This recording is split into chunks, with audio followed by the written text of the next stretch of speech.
in one area, I do disagree with the IG, and that was whether there was sufficient predication to open a full-blown counterintelligence investigation, specifically using the techniques that they did.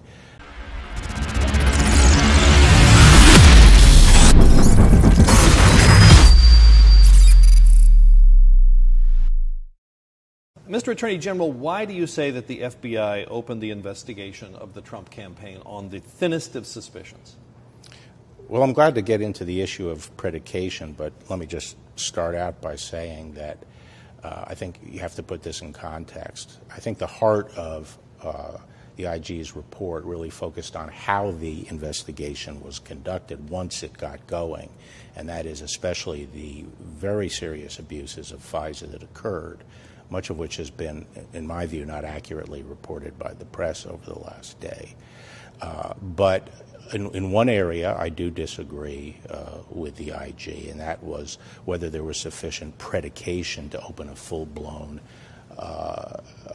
counterintelligence investigation, specifically using the techniques that they did to collect intelligence about the Trump campaign. Well, as a policy matter, why not open an investigation on a thin pretext? I guess on the one hand, you could say it's a presidential campaign, it's very sensitive, you need better evidence. On the other hand, you could say it's a presidential campaign. We have to be very careful. There could be a threat to our political process.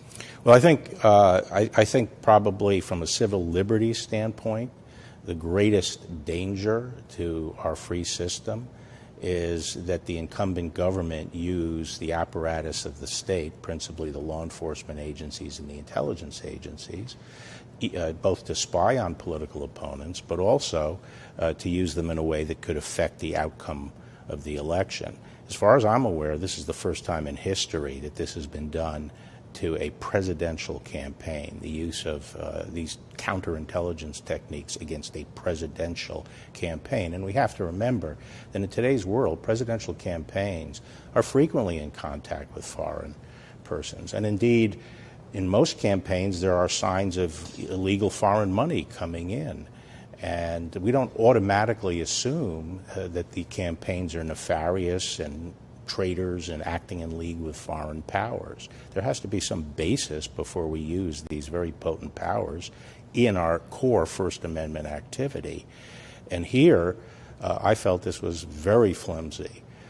Basically, I think the department has a rule of reason, which is at the end of the day, is what you're relying on sufficiently powerful to justify the techniques you're using? And the question there is, how strong is the evidence? How sensitive is the activity you're looking at? And what are the alternatives? And I think when you step back here and say, what was this all based on? It's not sufficient. Remember, there was and never has been any evidence of collusion, and yet this campaign and the president's administration has been dominated by this investigation into what turns out to be completely baseless.